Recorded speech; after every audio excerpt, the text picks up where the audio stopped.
ගෞරවනීය ස්වාමීන් වහන්සේලාගෙන් අවසරයි. ඒ වගේම මේ වේදිකාවේ ඉන්න ජාතික ජන බලවේගයේ පාර්ලිමේන්තු මන්ත්‍රීනි ආචාර්ය හර්නී අමරසූරිය සහෝදරියගෙනුත් ඒ වගේම අපේ පක්ෂයේ ජනතා විමුක්ති පෙරමුණේ මධ්‍යම ප්‍රමුඛ සමාජික වෛද්‍ය නලින්ද ජයතිස් සහෝදරයාගෙනුත් ඒ වගේම නීතිඥ සුනිල් වඩකර සහෝදරයාගෙනුත් අවසරයි. විශ්ව කාගේද විශ්ව කාටද කියන මේ තේමාව යටතේ අපිත් එක්ක අපේ කතා බහට අහුම්කම් දෙන්න පැමිණ සිටින ආදරණීය මවුරුනි පියවරුනි සහෝදරනි ඔබෙන් අවසරයි. මාධ්‍යදී දෝතුනි ඔබෙන් අවසරයි. තමුන්නාසල දන්නවා දැනටමත් අපේ රට තුල මේ 20 වෙනි සංශෝධනය පිළිබඳව ටිකක් සැලකිය යුතු සංවාදයක් මතුවලා තියෙනවා. 20 වෙනි සංශෝධනය පිළිබඳව විවිධ පාර්ශව තම තමන්ගේ පැත්තේ සිට කරුණු දක්වන්න පටන් අරගෙන තියෙනවා. අපේ රටේ වෙන ගැටලු නැතුවම නෙවෙයි. ගැටලු ගොඩක් තියෙනවා. අපි ගත්තොත් අපේ රටේ මේ ආණ්ඩුව වෙනකොටදී උපරොන්දු එකක්වත් ඉටු වෙලා නැහැ. විශාල ආර්ථික අර්බුදයක් තියෙනවා. හාල් මිල වැඩි වෙලා තියෙනවා. පොල් 100ට ගිහින් තියෙනවා. ඒ ඔක්කොම ජාති තියෙනවා. නිසා මේ පිළිබඳව අපට සංවාදයක් තියෙන්න ඕන. නමුත් මේ වෙලාවේ නිශ්චිත ලෙස ගත්තොත් අපි දන්නවා 20 වෙනි සංශෝධනය පිළිබඳව ටිකක් සාකච්ඡාවක් තියෙනවා. ඒතකොට මේ සාකච්ඡාව ඊටම පටු තැනක හිර කරන වෙනුවට අපි කල්පනා කරා ඒක ටිකක් පුළුල් තැනකට ගෙනියන්න ඕනයි කියලා. නැත්නම් මේ සාකච්ඡාව නැවත වතාවක් මේ 20 පිළිබඳ සාකච්ඡාව නැවත වතාවක් බලයේ අහිමි වෙච්ච කණ්ඩායම් වල අවශ්‍යතාව වෙනුවෙන් කීප දෙනෙක් එකතු කර ගැනීම වේදිකාවක් කරගන්නවා වෙනුවට ඇත්තටම ජනතාවට ප්‍රජාතන්ත්‍රවාදයේ තහවුරු කරන ඇත්තටම ජනතාවට සමාජ වෙනසකට මඟ විවර කරන දේශපාලන බලයක් නිර්මාණය කිරීමේ පැත්තට මේ සංවාදය හරවන්න ඕන කියලා අපි ජනතාව විමුක්තිය කල්පනා කළා. දැන් පහුගිය දවසක 20 වෙනි සංශෝධනයේ පාර්ලිමේන්තුවේ ඉදිරිපත් කළා. දැන් තියෙන පාර්ලිමේන්තුවේ.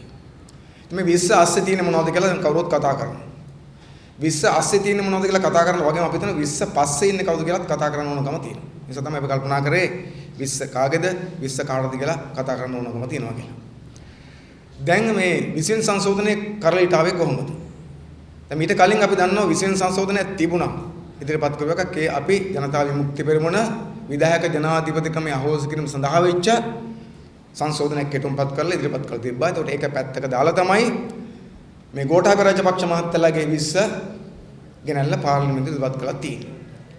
දැන් මේ 20න් කරන්න යන්නේ මොකද්ද? මේ 20න් කරන්න යන්නේ 1978 ජේ.ආර්. ජයවර්ධන මහත්තයා හදපු ව්‍යවස්ථාව 20 වෙනි වතාවට සංශෝධනය කරන එක. අපි දන්නවා 1978 ජේ.ආර්. ජයවර්ධන මහත්තයා මේ දැන් පවතින ව්‍යවස්ථාව හදනකොට එදා හිටපු ශ්‍රී ලංකා පක්ෂය සිරිමා බණ්ඩාරනායක මහත්මියගේ පක්ෂය මේකට බරපතලසේ විරුද්ධ වුණා. මේක ඒකාධිපති ව්‍යවස්ථාවක් ලෙස හැඳින්වුවා. මට මතකයි ඊට පස්සේ චන්ද්‍රිකා කුමාරතුංග මහත්මිය ආණ්ඩු ජනාධිපති කරන කාලේ මේක හැඳින්වුවේ ජේ.ආර්.ගේ බහුභූත ව්‍යවස්ථාව කියලා. ජේ.ආර්.ගේ බහුභූත ව්‍යවස්ථාව. දැන් වෙලා තියෙන්නේ මොකද්ද? මේක ඒකාධිපති ව්‍යවස්ථාවක් කියලා හඳුන්වපු සිරිමා බණ්ඩාරනායක මහත්මියගේ පක්ෂයේ හිටපු ශ්‍රී ලංකා පක්ෂයේ හිටපු අය ඒ වගේම චන්ද්‍රිකා කුමාරතුංග මහත්මිය මේක බහුභූත ව්‍යවස්ථාවක් කියලා කියනකොට එයා වටා හිටපු අය දැන් මහින්ද රාජපක්ෂ මහත්තයලා ගෝඨාභය මහත්තයලා වටේ ඉඳගෙන ජේ.ආර්.ගේ ව්‍යවස්ථාවම තව ශක්තිමත් කරගන්නට විශ්සාරගෙන ඉමින් තියෙනවා. ඒ නිසා දැන් මේ දිනේ මේ ජේ.ආර්. වෙහිලා තියෙන මේගොල්ලන්ට ඇත්තට ගත්තොත්. ගෝඨාභය රාජපක්ෂලට මහින්ද රාජපක්ෂලට ජේ.ආර්. වෙහිලා තියෙනවා. ජේ.ආර්.ගේ අවතාරය අයින් කරන වෙනුවට ඒ අවතාරය වැළඳගත්තු එකක් තමයි අපි දකින්න තියෙන්නේ.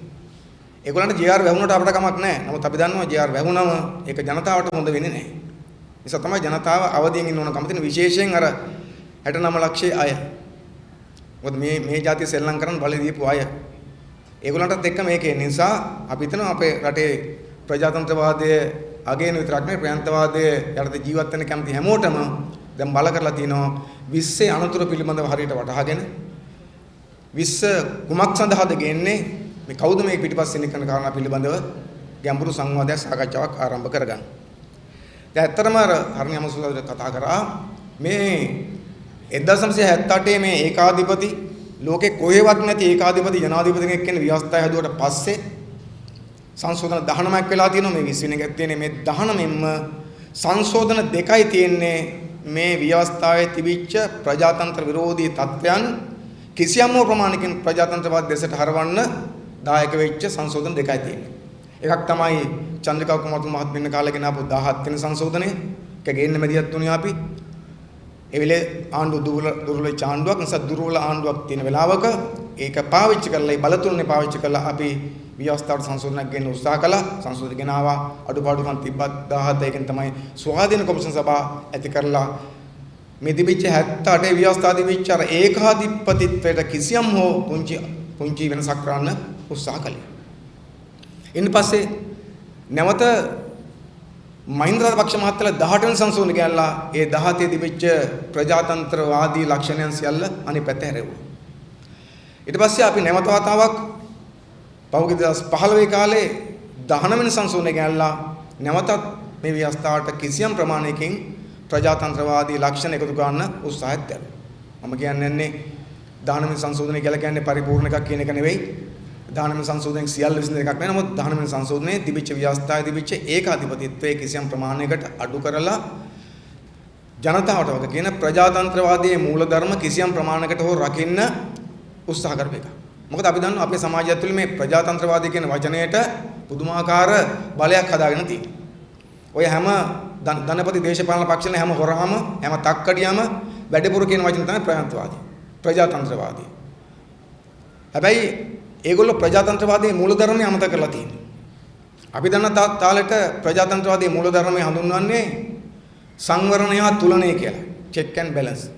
සංවරණය හා තුලනය. බලය සංවරණය වෙන්න ඕන, තුලනය වෙන්න ඕන. හැබැයි දැන් මේක මොකද සංවරණය තුලනය සම්පූර්ණයෙන් අයින් කරලා දාලා සීළු බලතල ව්‍යවස්ථාදායක විධායක අධිකරණ සීළු බලතල එක මිනිහෙක් අතර තනි මිනිහෙක් අතර ගන්න තමයි ඒගොල්ලන්ගේ ඇත්ත අභිලාෂය තියෙන්නේ. ඇයි අපි හිතනවා මේ 19 මේ 20 19 අහෝසි කරමින් 19 අක්‍රිය කරමින් 20 ගේනකොට 20 ගේන හේතුව මොකක්ද? හේතු ගොඩක් තියෙන පුළුවන්. බැලු බැලමට ගත්තොත් එකක් තමයි එක හේතුවක් තමයි බලය සඳහා තියෙන තණ්හාව. දැන් ගෝඨාභය රාජපක්ෂ මහත්තයා ජනාධිපතිලා තියෙනවා. ඒ ආසාවෙන් ඉන්නවා අර අයියා රජ කරන කාලේ වගේ එයාටත් සීළු බලතල තනියතේ තියාගෙන කාටවත් වග කියන්නේ නැතුව ඒකාධිපතියෙක් රජෙක් වගේ රට පාලනය කරනවා. අපි හිතන ඒක දක්ෂකමක් නෙවෙයි. ඒක දුර්වලකමක්. පාලනයේ තියෙන දක්ෂකම තමයි සීළු ආයතන උපයෝග කරගනිමින් ප්‍රජාතන්ත්‍රවාදී විදියට කවුරුත් එකතු කරගත්තු ක්‍රමයක් තමයි තියෙන ඕනකම තියෙන්නේ. වැඩි යන්න හදන්නේ තනි අතට බලය ඔක්කොම ගන්න. දැන් මේ 20 ගැල්ලා ගන්න මොන බලයද? දැන් 19 වෙනි සංශෝධනයෙන් කරපු දේ තමයි ජනාධිපති සතු දිවිච්ච බලතල කිසියම් ප්‍රමාණයක් ටිකක් ස්වාධීන කොමිෂන් සභාවලට දුන්නා. තව ටිකක් පාර්ලිමේන්තුවට දුන්නා. තව ටිකක් අගමැතිට දුන්නා. දැන් අගමැති කවුද? අගමැති මහින්ද රාජපක්ෂ. ගෝඨාභය රාජපක්ෂ මහත්තයාගේ අයියා. දැන් මේගොල්ලන්ගේ බලලෝභය කොත්තනද කිව්වොත් එහෙම අයියා ගාව බලය ටිකක් තියෙනකොටත් මල්ලි කැමති නැහැ. අපි හිතුවා කලින් තියෙනකොට මේ ගැටලුව තියෙන්නේ පක්ෂ දෙකක දෙන්නෙක් හිටියේ දෙපැත්තේ ජනාධිපති අගමැති. ජනාධිපති මෛත්‍රීපාල මහත්තයා අගමැති රනිල් මහත්තයා. ඒ නිසා කියලා. නමුත් බලය සම්බන්ධ ප්‍රශ්න තියෙම නෙවෙයි. එක කුසෙන් ඉපදලාවත් බලය නම් බලය මොකද මම හිතන්නේ අපේ රටේ ඉතිහාසය ලියලා තියෙනෙත් එහෙමනේ. මේගොල්ලෝ ඉතිහාසයට හරි ගරු කරන අයනේ. අපේ රටේ ඉතිහාසය ලියලා තියෙනෙත් තාත්තා මරලා පුතා රජ වෙච්ච ඉතිහාසයක් තියෙනවා අපිට. අයියා මරලා මල්ලි රජ වෙච්ච ඉතිහාසයක් තියෙනවා අපිට. රජතුමා මරලා බිසව රජ වෙච්ච ඉතිහාසයක් අපිට තියෙනවා. දොරටුපාල රජ වෙච්ච ඉතිහාසකුත් අපිට තියෙනවා. රජා මරලා එසේ වෙන ඉතිහාසෙන් ආපු රජ පරම්පරාවක වර්තමාන තමයි මේගොල්ලෝ නියෝජනය කරන්නේ. ඒ නිසා දැන් අයියා මරන්න බැරි නිසා අයියා අක්‍රිය කරලා අයියාගේ බලතල් ටික මල්ලිට ගන්න තමයි මේකේ නැත්තේ. ඒ නිසා මේක ඇතුලේ බල ලෝභය තියෙනවා. අයියාටයි මල්ලිටයි බලය බෙදා හදාගෙන ජීවත් වෙන්න බෑ කියලා දැන් මේකෙන් උප්පු කරලා තියෙනවා. එතකොට වෙන අයත් එක්ක කොහොමද බලතල බෙදා හදාගෙන සමගින් සහයෝගයෙන් කටයුතු කරන්නේ? අයියයි මල්ලි දෙන්නටත් අඩු ගානේ මේ තියෙන බලය මෙහෙම තියාගෙන ජීවත් වෙන්න බැරි නම් සීළු බලතල මල්ලිට ඕනලා තියෙනවා නම් ඒකෙන් පෙන්නනවා මේගොල්ලෝ කොතරම් එක පැත්තකින් දුර්වලද අනිත් පැත්තෙන් කොතරම් බලලෝභීද කියලා. ඒ නිසා මේ බල තණ්හාව කියන එක මේක ඇතුළේ තියෙනවා. අනිත් පැත්තෙන් ගත්තම ගෝඨාභය රාජපක්ෂ මහත්තයලා දේශපාලනයට වඩා හමුදාවල වැඩ කළ පුරුදු අය නිසා ඒගොල්ලෝ හිතනවා ඒක තමයි ලේසි ක්‍රමය කියලා. ඒකත් යන්තම් ඇති. ඊට අමතරව තියෙන මොකද්ද මේක ඇතුලේ අධිරාජ්‍යවාදී න්‍යාය පත්‍රයක් තියෙනවා. ගෝඨාභය රාජපක්ෂ මහත්මයා හොඳටම දන්නවා එයාට අනාගතේ කරන්න වෙන්නේ මොකක්ද කියලා. එයාට ඡන්ද කාලේ කියපු එකක්වත් කරන්න වෙන්නේ නැහැ. ඒක සුරංගනා කතා මොකක්වත් කරන්න වෙන්නේ නැහැ. ඡන්ද කාලේ එයා වෙනුවෙන් අපිට සුරංගනා කතා කියපු මොකද්ද දේශීතයිශීත්වයේ පිළිබඳව, දේශ ප්‍රේමීත්වයේ පිළිබඳව, රට පිළිබඳව, ජාතික දේ පිළිබඳව, අපේ දේ පිළිබඳව කනතර කියපු එකක්වත් සිද්ධ වෙන්නේ නැහැ. ඒ වෙනකොට මොකද වෙන්නේ? අධිරාජ්‍යවාදීගේ න්‍යාය පත්‍රය මේකට එනවා. MCC කිව්සුම් අස්සම් කරන්න වෙනවා. අපේ ඉඩම් ටික වතුර ටික විකුණන්න වෙනවා. රටේ සම්පත් විකුණන්න වෙනවා. එතකොට මතුවෙන තත්ත්වයක් තියෙන නිසා ඒ අධිරාජ්‍යවාදී න්‍යාය පත්‍රයේ ක්‍රියාවට නගන්නම් අනිවාර්යයෙන් මේකට තනි අතේ බලය තියාගත්තු ඒකාධිපති බලයක් ඕන වෙනවා කියලාට වගේ. ඒ නිසා මේ සංශෝධන ගෙනීමේ අරමුණ දිහා බැලුවොත් අපට පැහැදිලි එක පැත්තෙන් ගත්තොත් මේ තියෙන්නේ ඊටමත්තර පටු බල ලෝභීත්වය, බලයට තියෙන ආසාව, කෑදරකම. අනෙක් පැත්තෙන් ගත්තොත් ඊට පුළුල් එකක් තියෙනවා. මොකද ඒ තමයි අධිරාජ්‍යවාදී න්‍යාය පත්‍රයට අනුව වැඩ කරන්න වෙනකොට නවලිබරලාදී කරපෙන්නගෙන යන්න සිද්ධ වෙනකොට සමාජයෙන් මතුවෙන ප්‍රතිරෝධතාවයන් යට කරගෙන යන්න ඕන. ඒකට මේ වගේ බලයක් අනිවාර්යෙන් ඕන වෙනවා. ඒ වෙනුවෙන් තමයි අපි හිතන්නේ මේ විසින් සංශෝධනයේ ගේන්න සිද්ධ වෙලා තියෙන්නේ 20 පිටිපස්සේ තියෙන 20 පස්සේ තියෙන්නේ ඔන්න ඔය හුමනා කියලා අපිට හිතෙනවා. දැන් මේ විසින් සංශෝධනය කොහොමද ආවේ? මේක ටිකක් හරි අමුතු එකක් නේ. දැන් මැතිවරණ කාලේ ගත්තොත් අපි දන්නවා ගෝඨාභය රාජපක්ෂ මහත්තයාගේ ප්‍රතිරූපය ගොඩනංවන්න වැඩ කරපු උදවිය. සමහර විද්වතුන් කියා ගන්න උදවිය, සමහර භික්ෂුන් වහන්සේලා, සමහර සිවිල් සමාජ ක්‍රියාකාරීන්, සමහර ජනමාධ්‍ය මේ ඔක්කොම ගෝඨාභය රාජපක්ෂ මහත්තයා පෙන්වුව අපට නවීනත්වයේ ප්‍රතිමූර්ති හැටියට, නවීන සමාජයක් ඇමරිකාවේ ඉඳලා ආපු නවීන සමාජයක් දකින්න කෙනා හැටියට, සරල කෙනෙක් හැටියට, දුර දකින්න කෙනෙක් හැටියට, දේවල් බොහොම හොඳට සැලසුම් කළ කරන්න පුළුවන් කෙනෙක් හැටියට තමයි හඳුන්වන්නේ. හැබැයි දැන් ආවට පස්සේ අපිට පටන් ගත්තා ඒකෙම නෙවෙයි කියලා තියෙන්නේ. දොරටුපල් රජු වුණා වගේම තමයි. රජකම උරු නැහැ කියලා පේනවා. අර කිව්ව කතා එකක්වත් සිද්ධ වෙන්නේ නැහැ. ඒ පරණ දෙකම මොකක්වත් දැන් නැහැ. දැන් තියෙන්නේ ඊටමත් සරල රංගනයක් තියෙන්නේ. පොඩි බාල වර්ගයේ ටෙලි නාට්‍ය වගේ රංගනයක් තියෙනවා. මේ පොකුදස්සත් අපි දැක්කා. මොකක්ද ඔන්න ඔය අමාත්‍යාංශයකට කඩා පෙන්නනා කියලා. ඒ නිසා ජනාධිපතිකම කරන්නේ නැතුව නිවාස මොකක් හරි අධිකාරියට යනවා. ওই જાතියට යමින් තමයි ඉන්නේ. එතකොට දැන් මේ 20 ගේනකොටත් අපි දැක්කේ මොකද්ද? ඒ තිබිච්ච නුකුණුකම කලබලකාරීත්වය මේක ඇතුලේ තිබුණා. දැන් අපි ගත්තොත් එහෙම මේ මගේ අතේ තියෙන්නේ 20 වෙනි සංශෝධනයේ කෙටුම්පත. එතකොට මේක මුද්‍රණය කළා තියෙන්නේ අගෝස්තු මාසේ 28 වෙනිදා. මේක ගහලා තියෙනවා. අගෝස්තු මාසේ 28 මුද්‍රණය කළා තියෙනවා. නිකුත් කරේ සැප්තැම්බර් මාසේ 2 වෙනිදා. කොහොමද මේක සිද්ධ වෙන්නේ? අගෝස්තු මාසේ 28 මේ 20 හදලා මුද්‍රණාලයට යවුවා ගැසට් එක මුද්‍රණය කරා. ඊට පස්සේ සැප්තැම්බර් මාසේ 1 වෙනිදා නීතිපතිට යවුවා නීතිපතිගේ උපදෙස් ගන්න. සැප්තැම්බර් මාසේ 2 වෙනිදා ඇමති මණ්ඩලය රැස් කරලා ආදේශකයට ඇමති මණ්ඩලයට මේක ඉදිරිපත් කරලා ඒ වෙලේ මේක සම්මත කරලා මේක එළියට දැම්මා. දවස් 2-3කින් සම්පූර්ණ වැඩි ඉවර කරලා තියෙනවා. ඒ නිසා බොහොම කලබලයට ගෙනාවු එකක් මේක. සාමාන්‍යයෙන් අපි දන්නවා ටිකක් වැදගත් කෙටුම්පතක් 50ක් දැස් දාන්න කලින් ඇමති මණ්ඩලය ඉදිරිපත් කරනවා. ඇමති මණ්ඩලය ඇමතිවරුන්ට මේක අධ්‍යයන ගන්න පුංචි කාලයක් දෙනවා. මේ සතිය ඉදිරිපත් කරොත් ලබන සතිය තමයි මේකට මේ සම්මත කරගන්නේ. මේක එහෙම නෙවෙයි. ඒ වෙලෙම කියෙව්වා ඒ වෙලෙම සම්මත කරගත්තා. අලිසබ්‍රි මහත්තයා තමයි කිව්ව ඉදිරිපත් කළා කියලා කියන්නේ කිව්වා කියලා කියන්නේ අහන් ඉන්න උන්ට තේරුණා දන්නෙත් නැහැ. ඔක්කොට මත උස්සන්නක ඔක්කොම අතීස්සුවා. මොකද මේක අතීස්සීමේ කතන්දරයක් තියෙන වෙනම. ඒක වෙනම කියමු. එහෙම තමයි මේක ගෙනාවේ. හැබැයි මේකට අත උස්සලා ඉල්ල දැම්මට පස්සේ අපි කවුරුත් දැක්කා මේකට සමාජයෙන් විරෝධයක් ආවා. මොකද ගෝඨාභය රාජපක්ෂ මහත්තයාට ඡන්ද දීපු අය පවා ඔය සහතික දීදී චරිත සහතික ඡන්ද දීපු අය පවා මේකෙන් පොඩක් දිගැස්සුණා. ඒගොල්ලෝ හිතුවේ නෑ මේ જાති එකක් කඩාවෙට කියලා ඒගොල්ලන්ගේ ඔළුවට. මොකද 60 ලක්ෂ ඡන්ද දුන්නානේ වඩා හොඳ යහපත් පාලනයක් වෙන්නේ. ඒ නිසා ඒගොල්ලන්ටත් මේක ටිකක් දිරව ගන්න බැරුව අමාරු නිසා ඒ පැත්තෙන් පොඩි විරෝධතාවයන් එන්න පටන් ගත්තා. එතකොටම ගෝඨාභය රාජපක්ෂ මහත්තයාලව ජනාධිපති කරවන්න දරදී ඇද්ද උදවියට සිද්ධ වුණා. මේක අඩුපාඩුකම් කියන්න මොකද ඒගොල්ලන්ගේ ආත්ම බේර ගන්න. ආත්ම ගෞරවය බේර ගන්න නෙවෙයි මේකක් නෑ ඒගොල්ලන්ට ආත්මය බේර ගන්න එක කියන්න සිද්ධ වුණා. නිසා අපි දැක්ක ওই පත්‍රවල වෙබ්සයිට් වල ගොඩක් තිබුණා. මම කොළමිටියක් උස්සගෙන තේරුමක් නැති නිසා මේ උස්සගෙන ආවෙත් නෑ. මේ දෙක තුනක් ගත්තොත් එහෙම මෙහෙම තියෙන්නේ. මේ වෙබ්සයිට් එක තිබිච්ච. 20න් ජනාධිපතිට මුක්තිය දීම. විගණකාධිපතිගේ බලය අඩු කිරීම බරපතල වරදක්. බෙන්ගමුවේ නාලක හමුදුරු කියන්නේ. ගොඩ රාජපක්ෂ මහත්තයලා දිනවන්න බොහොම වැඩ කරපු බෙන්ගමුවේ නාලක හමුදුරු කියනවා 20න් ජනාධිපතිට මුක්තිය දීම විගණකාධිපතිගේ බලය අඩු කිරීම බරපතල වරදක් කියලා. ඊළඟට මැඩිල්ලේ පඤ්ඤාලෝක හමුදුරුවෝ කියනවා මහින්ද්‍ර තියෙන දේශපාලන මොලේ ගෝඨාභයට නැහැ කියලා. මේක කලින් කිව්වා නම් ප්‍රශ්න ගොඩක් විසඳෙනවා. පස්සේ කියන්නේ. ඊළඟට බෙන්ගමුවේ නාලක හමුදුරුවෝ කියනවා අපි ආණ්ඩුව ගෙන අපිට ඇත්ත ඒත් 20 ඇති ඇතම් කොටස් වලට අපි විරුද්ධයි කියලා කියනවා. ඒගොල්ලෝ ආණ්ඩුව ගෙන අපි ගැත්තේ උනට 20 ඉතින් සමානට විරුද්ධයි කියලා කියනවා. ඊයස් විමල විනෝස මහත්තයා කියනවා 20 සංශෝධනයේ බරපතල ගැටලු රසක් තියෙනවා. නව ගැසට් පත්‍රයක් පාර්ලිමේන්තුවට එනවා කියලාත් කියනවා. මේ වගේ කතා ගොඩක් තිබ්බා. ඒ බීරවංශ මහත්තයලා ගම්මපිල මහත්තයලා මේ කතා කියන්නේ 20ට අසුසලා ඇවිල්ලා කැබිනට් එකේදී. කැබිනට් එකේදී අත උස්සලා ඇවිල්ලා තමයි මේ කියන්නේ 20 ගැටලු ගොඩක් තියෙනවා අලුත් එකක් ගේනවා කියලා.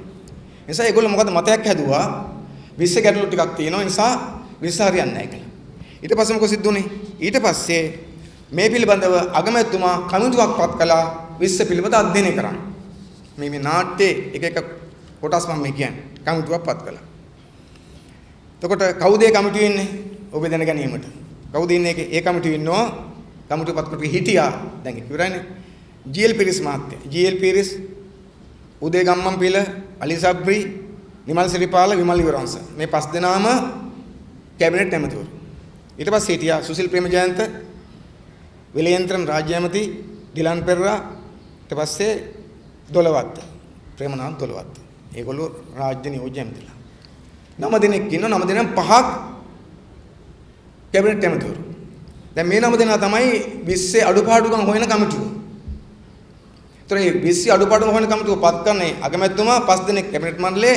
හැබැයි මේ අඩුපාඩුකම් හොයන කට්ටිය අඩුපාඩුකම් හොයන්නේ 20ට අත උස්සලා ඇවිල්ලා. එතකොට තියෙනවා ඒගොල්ලන්ගේ එක්කෝ ඒගොල්ලන්ගේ දැනුම පිළිබඳ ප්‍රශ්නයක් තියෙනවා. නැත්නම් හෘද සාක්ෂි පිළිබඳ ප්‍රශ්නයක් තියෙනවා. නැත්නම් අත උස්සන්නකම අත උස්සලා ඇවිල්ලා ලැජ්ජාව වහගන්න එළිය එකව කියන කතන්දරයක් තියෙනවා. ඒ නිසා මේ මුළු ක්‍රියාවලියම හරිම අර්බුදකාරී එකක්. අපැහැදිලි එකක්. දැන් කැබිනට් මණ්ඩලය 20 සම්මත කරා නම් ඒ සම්මත කරපු කට්ටිය එකතුලා ආයෙ මොකටද 20 අඩුපාඩුකම් හොයන්නේ? 20 අඩුපාඩුකම් හොයනවා නම් තිබුණේ කැබිනට් මණ්ඩලය සම්මත කරන කලින් ගැසට් කරන කලින් සම්මත කරන අත උස්සලා ඇවිල්ලා අඩුපාඩුකම් හොයන කමිටියත් වාඩි වෙනවා. ඊට පස්සේ කිව්වා මොකද්ද? මේ 20 හරියන්නේ අලුත් 20ක් ගෙනවා කියලා කතාවක් කිව්වා. මේක ඉදිරිපත් කරන්නේ නැහැ කියලා. ඒ ඇස්සේ තමයි අර අයිතිය සම්බන්ධ ප්‍රශ්නය ආවේ. අපි නලින් සොදලත් කිව්වේ 20 අයිතිය කාගේද කියලා ප්‍රශ්නයක් ආවා. 20 ඉදිරිපත් කරපු අලිසබ්බි මහත්තයන් එවට පස්සේ අලිසබ්බි මහත්තයා අධිකරණ ඇමතිය එවට පස්සේ යකවා එයා ඉදිරිපත් කරාට මේක යාගේ නෙවෙයි කියලා. එයා හැදුවේ නැහැ කියලා කිව්වා. විනෝස මහත්තයන් එවට පස්සේ යකවා යාගේත් නෙවෙයි එයා දන්නෙත් නැහැ කියලා කිව්වා. එහෙම ගත්තට පස්සේ මේක අයිතිකාරයක් නෑ වගේ තමයි පේන්න පටන් ගත්තේ. අයිතිකාරයක් නෑ නෙවෙයි. අයිතිකාරය බය වුණ අයිතිය කියන්නේ. මේක තමයි ඇත්ත කතන්දරේ. මොකද අයිතිය කියන තරම්වත් බැරි එකක් මේක. ඒ නිසා අයිතිකාරයෝ ඉන්නවා හැබැයි අයිතිය කියන්නේ නැහැ. අපේ රටේ ඒවා ගොඩක් තිබුණා. මල්වාන ගියක් තිබ්බා. අයිතිකාරයෙක් ඉන්නවා අයිතිය කිව්වේ නැහැ. දීවල පැත්තේ ඉඩම් තිබ්බා. අයිතිකාරයෝ ඉන්නවා අයිතිය කිව්වේ නැහැ. ඒ වගේ ගොඩක් තියෙනවා. මාතර පැත්තේ ඉඩමක් තිබ්බා. අයිතිකාරයෝ ඉන්නවා අයිතිය කිව්වේ නැහැ. මැනික් මල්ලක කතාවකුත් තිබ්බා. මොකද ආයි මේ සුරංගනා කතාවලට ඇවිල්ලා තියෙනවා. ඉතින් මේක අයිතිය කිව්වේ නැහැ. හැබැයි අයිතිය නුකුට අපි දන්නවා කවුද අයිතිකාරය කියලා. ඇත්ත ගත්තොත් මේකේ ඉස්රායිල් ඉන්න අයිතිකාරයා ගෝඨාභය රාජපක්ෂ මහත්තයා පිටිපස්සෙන් ඉන්න අයිතිකාරයා එක්සත් ජනපද අධිරාජ්‍යවාදී. ඒක කාට හංගුවොත් අපි හිතනවා අපිට හංගන්න බෑ කියලා. මොකද හේතුව තමයි මේ 20න් ප්‍රතිඵල වෙන කාටද? ඒක අපේ මාතෘකාව දැම්මේ 20 කාගේද කාටද කියලා.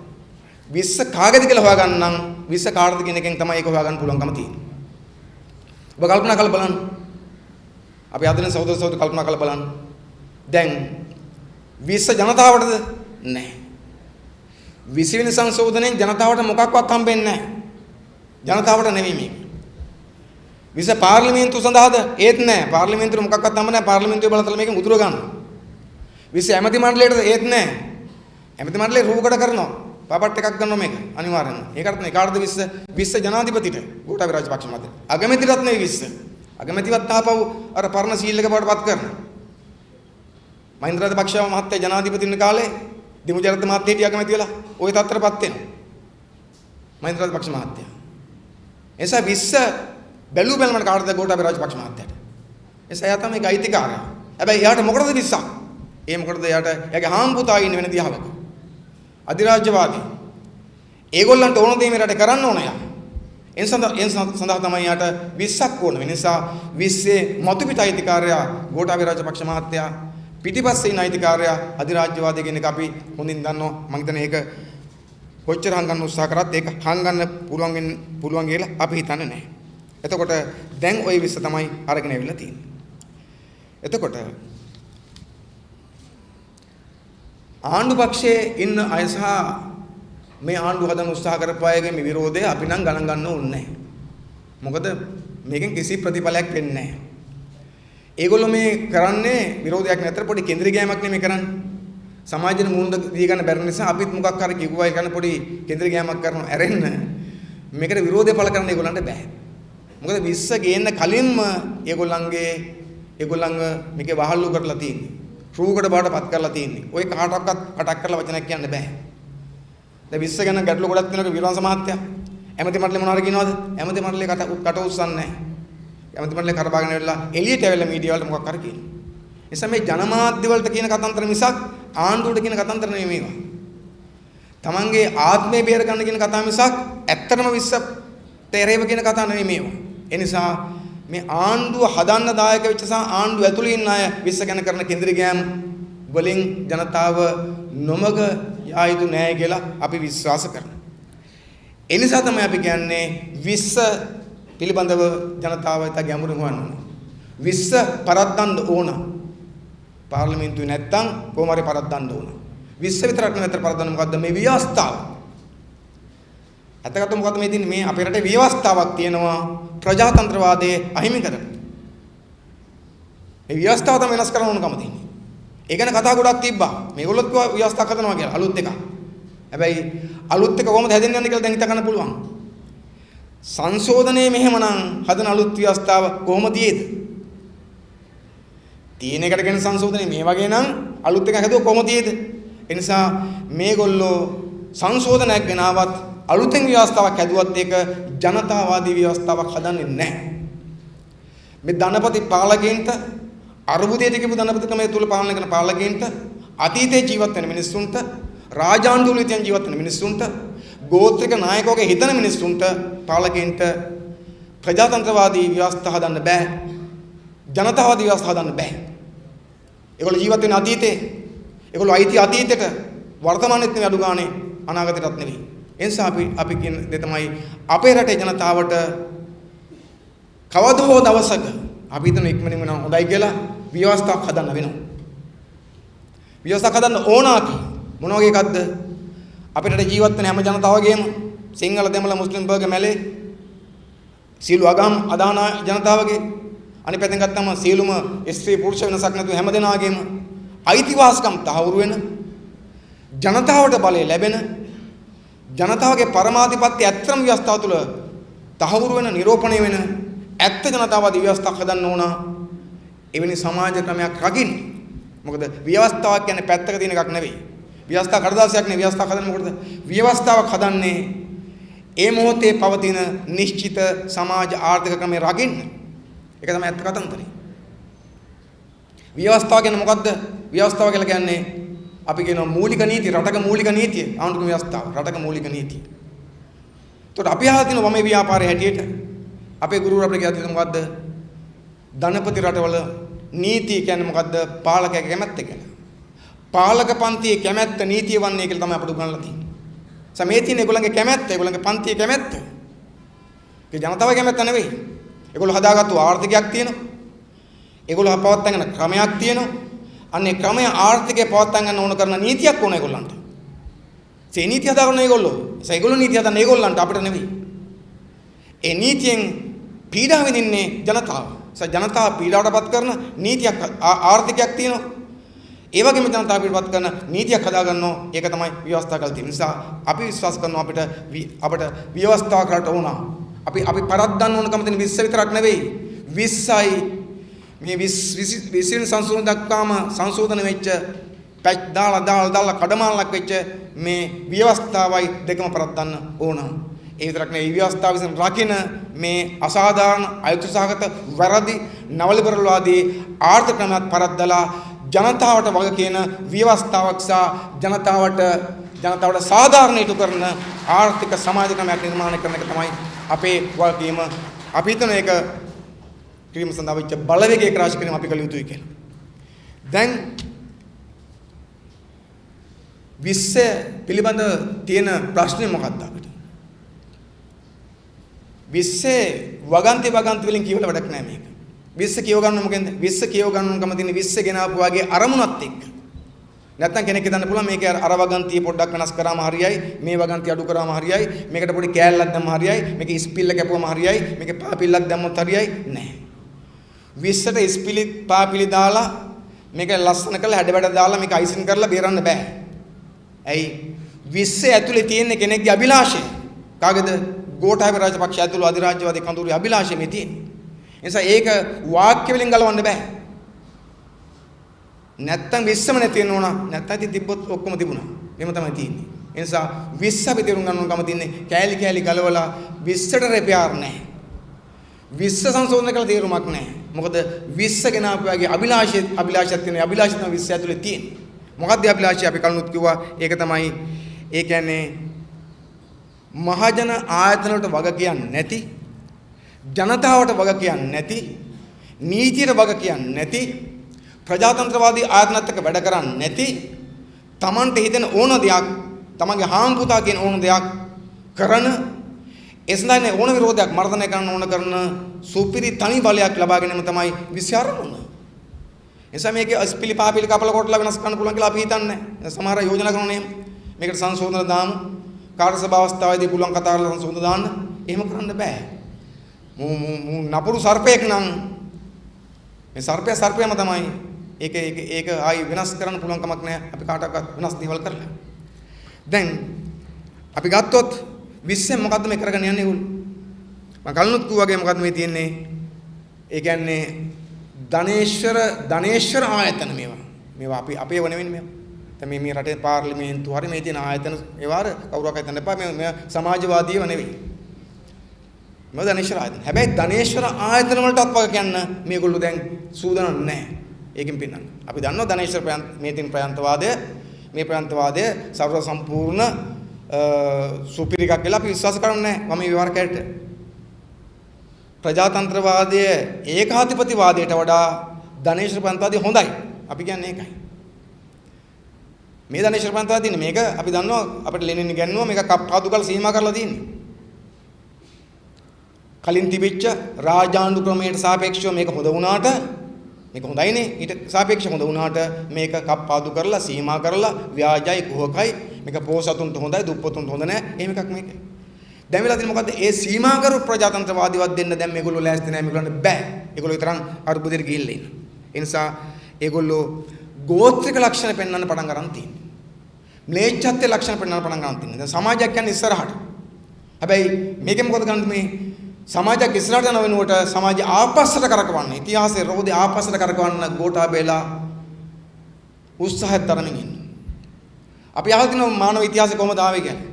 මානව ඉතිහාසය මුලින් මිනිස් ජීවත් වුණා ගණහා ගෝත්‍ර හැටියට. දේශපාලන තිබුණෙත් නැහැ, රජවරු හිටියෙත් නැහැ, ලොකු පාලකයෝ හිටියෙත් නැහැ. කිසියම් විදිහක සාමූහික ක්‍රමයක් තිබුණා අතීතයේ. ඊට පස්සේ පුද්ගල දේපල ඇති වෙනවා. ඇතුණට පස්සේ සමාජය තුළ සමාජයේ පන්තින්න බෙදෙනවා. අනිත් පැත්තෙන් ගත්තාම ඒක ඇතුලේ නායකයෝ සහ පාලකයෝ සහ ජනතාවගෙන් දෙකක් ඇති වෙනවා. ඒ මුල් කාලේ පාලකෙන් බඩපත් උනේ රජවරු. ඒගොල්ලෝ ආවේ පරම්පරාවෙන් ආවේ. ප්‍රජාතන්ත්‍රවාදී තිබුණේ නැහැ. එනිසා මේ ගෝත්‍ර සමාජයෙන් ගෝත්‍ර නායකයන්ගෙන් ආපු එකක් තිබුණා. ඒක ම්ලේච්ඡත් යුගය කියලා අපි කියනවා. නිසා නායකයෝ හිටියා රජවරු බඩපත් වුණාස් ඒගොල්ලෝ ගාව සීළු බලතල තිබ්බා. පරම්පරාවට එනවා. ඉතින් රජා චුට්ටක් හොඳයි නම් පොඩ්ඩක් හොඳයි නරකයි නම් හොඳට නරකයි. රජා තමයි ඔක්කොම තීන්දුව ගත්තේ.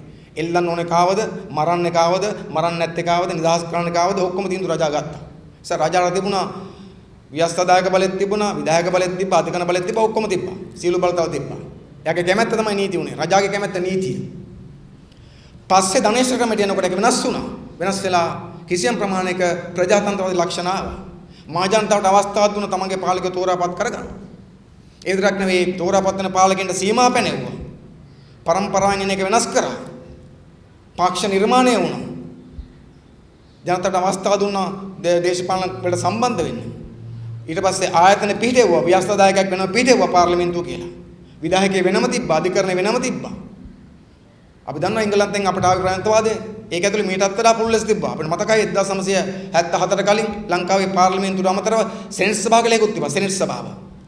ඒ තිබ්බේ මොකටද? ඒ කියන්නේ පාර්ලිමේන්තුවල ගෙන ආපු කිසියම් ප්‍රමාණයක් ජනතාවට හානි කරන තවත් ප්‍රමාද කරන්න තමයි සෙනෙට් එක තිබ්බේ. එහෙමත් තිබුණා. දැන් උනේ මොකද්ද? පැරණි රාජාණ්ඩු වෙනස් කරමින් ධනේශ්වර ක්‍රමය එනවා. ධනේශ්වර ක්‍රමයට දෙනස්කම තුල කිසියම් ප්‍රජාතන්ත්‍රවාදී ලක්ෂණ ඇති කරනවා. ධනේශ්වර ක්‍රමයේ අරුබුදයට යනකොට මොකද සිද්ධ වෙන්නේ? නැවතත් ඒ ධනවාදයේ තුල ලබා දීපු ප්‍රජාතන්ත්‍රවාදී ලක්ෂණ අකුලා දමමින් මේ අරුබුද විසින් නැවතත් අර පැරණි රාජාණ්ඩු ක්‍රමය අලුත් ක්‍රමයකට ස්ථාපිත කරන්න පටන් ගන්නවා. දැන් නැත්තේ රජ ඇඳුම විතරයි. අනිත් ඔක්කොම රජ තමයි. රජ මානසිකත්වය, රජ පුටුව, රජ පවුල ඔක්කොම තමයි තියෙන්නේ. අර ඒ කලඳුක ඇඳුම් අඳින්නේ නැහැ දැන්. කල්සම ඇඳලා ෂර්ට් එකක් දාලා ඉන්නේ. එතන කෙනෙක් තියෙන්නේ මේක. ඒ නිසා අපි දකින්නේ මොකද්ද මේක මේ ගෝඨාභය මහත්තයාගේ නවීනත්වය නෙවෙයි මේක. නවීනත්වය නම් ප්‍රජාතන්ත්‍රවාදය පුළුල් වෙන්න ඕන. ඇමරිකාවෙන් නම් ඉගෙන ගත්තේ මීට වඩා මේක පුළුල් වෙනවා. ඇමරිකාවට අපේ එකතාවයක් නැහැ. ඒක වෙන ප්‍රශ්න තිබුණා. නමුත් අඩු ගානේ මීට වඩා ප්‍රජාතන්ත්‍රවාදය පොඩ්ඩක් තියෙනවා. මේ තියෙන්නේ මොකද්ද? රටත් ජනතාවත් ආපසු ඇදගෙන යනවා. කොහෙද? අර පරණ ගල්ලුගේට, පරණ ම්ලේච්ඡත්වයට, පරණ රාජාණ්ඩු ක්‍රමයට ඇදගෙන යාමක් මේක අස්සේ තියෙනවා. දැන් අපි ගත්තොත් මේකේ තියෙන මේ කොලේ කියවන්න ඕනේ නැහැ නේ. මේ දස්කතා වෙලා තියෙන්නේ. මේ ප්‍රධාන කරුණු ගත්තොත් 20 තුල තියෙන. මේක අපිට තේරුම් ගන්න පුළුවන්. මොනවද? 20 තියෙනවා. එකක් තමයි මොකද්ද? 20න් ස්වාධීන කොමිසම සභාව හොසි කරනවා. ස්වාධීන කොමිසම සභාව අහෝසිම කරන්නේ අක්‍රිය කරනවා, බල රහිත කරනවා. කොමිසම සභාව තියෙනවා. හැබැයි වැඩක් කරන්න බෑ ඒවට. දැන් කලින් තිබුණේ කොමිසම සභාව තියෙනවා. කොමිසම සභාව වලින් තමයි නිර්දේශ කරන්නේ සමහර පත් කිරීම. ඒ නිර්දේශ කරාට පස්සේ ජනාධිපති පත් කරනවා. හිතුවක්කාර කරන්න බෑ. බලය දෙන කොමිසම වලට. දැන් මොකද වෙන්නේ? කොමිසම සභාව තියෙනවා. කොමිසම සභාවට නිරීක්ෂණ ඉදිරිපත් කරන්න පුළුවන්. පත් කිරීම කරන ජනාධිපති. ඒ කියන්නේ කොමිසම සභාව මොකක් කිව්වත් ඒක පැත්තක දාලා ජනාධිපති තමයි කියන්නේ පත් කරනවා. ඒ නිසා කොමිෂන් සභාව අක්‍රිය කරලා තියෙනවා. ඒවා නාමික බවට පත් කරලා තියෙනවා. ඒ නිසා කොමිෂන් සභාව පැත්තක දාලා තනි කෙනෙක් විසින් පත් කරන ඒවා හදලා තියෙනවා. එතකොට දැන් ඊට පස්සේ මොකද සිද්ධ වෙන්නේ? අධිකරණයේ අගමැතිතුමා පත් කරන්නේ ජනාධිපති. අධිකරණයේ අගමැතිතුමා ඇතුළු විනිසුරු මණ්ඩල පත් කරන ජනාධිපති. එතකොට මොකද වෙන්නේ? එතකොට අපි අහන්නේ දේ තමයි මොකද්ද? අධිකරණයේ ස්වාධීනත්වය බලාපොරොත්තු වෙන්න පුළුවන්ද? ඒ කියන්නේ මෙහෙමනේ සිද්ධ වෙන්නේ. ජනාධිපති ශ්‍රේෂ්ඨාධිකරණයට පත් කරන්නේ Taman කැමති කෙනෙක්ද? එතකොට මොකද සිද්ධ වෙන්නේ? පත් වෙන්න කැමති කට්ටියට සිද්ධ වෙනවා ජනාධිපතිට කැමතිලා ජීවත් වෙන්න. මේක හරි අන්තර් සම්බන්ධයි. ඒ කියන්නේ ශ්‍රේෂ්ඨාධිකරණයේ අගමැතිතුමා කියන්නකෝ. එතුමාව පත් කරන ජනාධිපති. ඒ මොකද? ජනාධිපති කැමති කෙනෙක්. අනිත් පැත්තෙන් ගත්තොත් එහෙම ඒ තනතුරට යන්න කවුරුහරි කැමැත්තෙන් ඉන්නවා නම් එයාට සිද්ධ වෙනවා මොකක් කරන්නද? ඉතිහාසෙ පුරා දිගටම ජනාධිපතිගේ කැමැත්ත දිනා ගන්න ඕන. නැත්තම් පත් වෙන්නේ නැහැ. ඒතර ස්වාධීනත්වයක් නැහැ. ඒ නිසා අධිකරණයේ ස්වාධීනත්වය නිකන් පොතේ වචන වෙනවා. ඊට පස්සේ විනිසුරු තුමියන්ලට ජනාධිපතිට අනුව වැඩ ගන්න සිද්ධ වෙන නිසා අධිකරණයේ තුල තිබෙච්ච කිසියම් මොකක් තිබ්බනම් ඒක නැති වෙනවා. දැන් ඔයගොල්ලෝ නිසා කලබල වෙන්න එපා. දැන් ඕක අපට අදාළ වෙන්නේ නැහැ. මේ පොඩි ප්‍රශ්නවලදී ඔකම තියේවි. දේශපාලන ප්‍රශ්නවලදී. ඒගොල්ලන්ගේ ප්‍රශ්නවලදී අධිකරණයේ ඒගොල්ලන්ට පක්ෂව වැඩ කරන තැන ඒගොල්ලෝ පත් කරගන්න. අනික් කාරණේ මොකද්ද? ඒක තමයි ජනාධිපතිගේ මුක්තිය. ඒ කියන්නේ මොකද්ද? ජනාධිපති දුර දාන කාලේ කරන වැරද්දකට හෝ නොකරන වැරද්දකට නඩු පැවරිය නොහැක කියන එක. ජනාධිපති නඩු පවරන්න බෑ. ජනාධිපති උසාවියට ගන්න බැරි කරනවා. ඇයි ඒ? මොකද කියන්නේ? දැන් කවුරු හරි කෙනෙක් නීතියක් හදා ගන්නවා නම් Taman උසාවි ගේන්න එපා කියලා වැරද්දක් කරාම ඒකෙන් කියන්නේ මොකද්ද? ඔහුගේ කැමැත්තක් තියෙනවා. ඔහු බලාපොරොත්තු වෙනවා වැරදි කරන්න. දැන් කිසියම් ජනාධිපතිවරයෙක්ට අදිෂ්ඨානයක් තියෙනවා නම් මම කවදාකවත් වැරද්දක් කරන්නේ නැහැ මේ රට ජනතාවට රටට කියලා. එහෙනම් මේ නීතිය වෙනස් කරන්න ඕනේ නැහැ. එහෙනම් යා නීතියක් දාගන්න ඕන. දැන් මේ නීතිය වෙනස් කරන්නේ ඇයි? ජනාධිපති අධිකරණයට ගේන්න බැරි නීතියක් දාගන්නේ ඇයි? ඒ දානකොටම තියෙන මොකද්ද? එයාගේ අභිලාෂය මොකද්ද? එයා දන්නවා එයාට වැරදි කරන්න වෙනවා. අපරාධ කරන්න වෙනවා. අපරාධ නිකන් වැරදිත් නෙවෙයි. අපරාධ කරන්න වෙනවා. ඒ නිසා Tamanට අපරාධ කරන්න සිද්ධ වෙනවා. මේ ක්‍රමය පවත්වා ගන්න. ඒ අපරාධ වලට Tamanට වග කියන්න වෙනවා. දඬුවම් විඳින්න වෙනවා. ඒ නිසා දැම්ම එකට ගාඩ් එකක් දාගන්න නිසා Taman අධිකරණ ගෙන්න බැරි වගන්තියක් දාගන්න. මතක තියාගන්න නිසා මේ වගන්තිය අපරාධකරුවන්ට ලයිසන් දීමේ වගන්තියක් මේ තියෙන්නේ. අපරාධකරුවන්ට ලයිසන් දෙනවා මේක. රටේ පළමු පුරවැසියාට බය නැතුව අපරාධ කරන්න අවශ්‍ය කරන ලයිසන් එක මේ දෙන්නේ. ලයිසන් එක මේ දෙන්නේ නෙවෙයි ගන්න යන්නේ. ඔය පාර්ලිමේන්තු වෙන සෙට් එක අතුස්සල දෙන්න යන්නේ ඕකට. අපරාධ කිරීමේ අයිතිය ලයිසන් එක ගන්න යන්නේ මේක. ඊළඟට අනික තමයි මොකද්ද? විගණන කොමිසම දුර්වල කරලා තියෙන්නේ. කොමිසම තියෙනවා හැබැයි දුර්වලයි. ඒක ඇතුලේ අගමැති කාර්යාලය ජනාධිපති කාර්යාලය විගණනය කිරීම තහනම්. ඊට පස්සේ මේක සම්මතුනොත් එම් බෑ. ඒ දෙකේනේ වැඩිපුර ඔය ගනුදෙනු සිද්ධ වෙන්නේ. ඒක බෑ. ඊට අමතරව සමාගම් 150කට කිට්ටු ගාණක් මේකෙන් අයින් කරලා තියෙනවා. අයින් කරපු සමාගම් වල මිහිල් ලංකක් තියෙනවා. රත්නා ලංකාවක් තියෙනවා. ඊට පස්සේ ගුවන්තොටුපළ සහ ගුවන් සේවා සමාගමක් තියෙනවා. ඒ කියන්නේ පහුගිය කාලේ වැඩිපුරම හොරකම් වෙච්ච සමාගම් තියෙනවා. වැඩිපුරම ගහපු ඒවා දාලා තින්නේ විගණන නොකරන තැන් වලට. ඒ කියන්නේ මොකද්ද මේ? Taman ඉන්න තැන් විගණනය කරන්න එපා කියලා කියනවා නම් මම කියන්නේ මොකද්ද? හොරකම් කරන්න අපිට ඉඩ දීපන් කියන මේ කියන්නේ. විගණනය මොකද්ද බලාපොරොත්තු වෙන්නේ? සාමාන්‍ය අපිට ඕනම ආයතනයක ගෙවල් වල පොඩි විගණනයක් තියෙනවා නේද? මොකද සමහර තැන්වල තියෙනවා. නේද? පඩිය ගෙන දුන්නාට පස්සේ නෝන අතර මහත්යාරි කොහොම හරි දුන්නාට පස්සේ මාසෙන්තර බලන කොහොමද මේක විදන් වුනේ කියලා. පොඩි කතා බහක් තියෙනවනේ. ඇයි මෙච්චර ඉක්මන සල්ලි උරුනේ? කොහොමද විදන් වුනේ? මොකටද විදන් කරේ? මොකටද ඕකට ඉච්චර දුන්නේ? අපරාධ නොදීන් තිබ්බා නේද? වෙඩින් එකකට 5000ක් දෙන්න ඕනේ 2000ක් දුන්නා නම් ඇති එහෙම කතා වෙනවනේ. එහෙම පොඩි එකක් ගෙවල් වලක් තියෙනවා. එතකොට මේ පුංචි රුපියල් 30000 40000 වැටුපක් ගන්න කට්ටිය. දැන් මේ කෝටි ගණන් වලින් බිලියන් ගණන් වලින් සල්ලි උමාරු කරන තැන් මේවා. එතකොට ඒ වගේ තැන් වල විගණනය එපා කියලා කියන්නේ ඇයි? විගණනය කරන්න එපා කියන්නේ මගේ තැන විගණනය කරන්න එපා කියලා කියන්න පුළුවන් හොරකට විතරයි. හොරකම් කරන්න ආසාවෙන් ඉඳ කෙනෙකුට විතරයි. ඒ නිසා මේ හදන්නේ මොකද්ද? හොරකම් කරන්න ලයිසන් ඉල්ලන.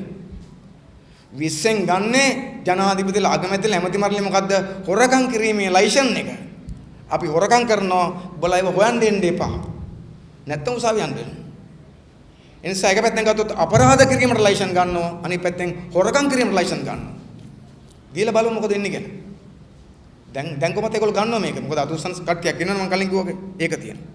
ඊළඟට අනිත් පැත්තෙන් ගත්තොත් එහෙම පාර්ලිමේන්තු විශ්වාසයෙන් බලය අරන් තියෙනවා. අවුරුද්දකින් පස්සේ පාර්ලිමේන්තු විශ්වාසන්න පුළුවන්. ඒ කියන්නේ මොකක්ද අහපව മന്ത്രിවරුන්ගේ බෙල්ලෙන් අල්ලලා තියෙන්නේ. දැන් ওই පාර්ලිමේන්තුවේ මන්ත්‍රීවරුන්ට මොකක්වත් සද්දපද දාන්න බෑ. ඇයි? වැඩි දඟලන් ගත්තොත් එහෙම ජනාධිපතිතුමා අවුරුද්දකට පස්සේ විශ්වාසන පාර්ලිමේන්තුව. ඉතින් ඉවරයි මන්ත්‍රීකම් ටික. එතකොට ආපහු ආයි ඡන්ද වලට යන්න ඕන. නොමිනේෂන් අපි දෙලන්නෙත් නෑ එතකොට.